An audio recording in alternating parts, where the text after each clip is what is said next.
This building signifies Japan's evolution.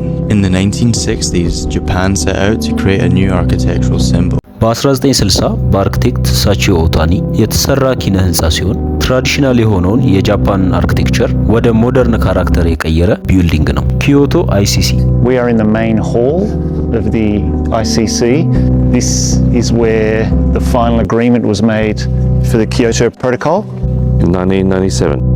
ተራራማ በሆነ ቦታና በሐይቅ ዳርቻ ላይ የተሰራ ህንጻ ሲሆን አስገራሚ የሆነ መገለጫውም ትሪያንጉላር በሆነ ስትራክቸር መገንባቱ ነው። በፋሳዱም ላይ የሚገኘው ስቴፕድ ፎርም ቬርናኩላር የሆነ እይታን ሰጥቶታል። ኪነ ህንጻውም ሲሰራ በኮንክሪትና በጃፓን ባህላዊ የእንጨት ጆይንት የተዋቀረ ስትራክቸር ሲኖረው ይህም ማራኪ የሆነ እይታን ሰጥቶታል።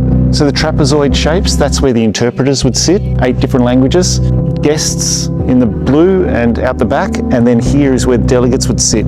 Each country gets 4 seats and these front ones slide and turn so you can ለተለያዩ አርኪቴክቸራል ኢንፎርሜሽኖች ይህንን ፔጅ ላይክ እና ፎሎ ያድርጉ።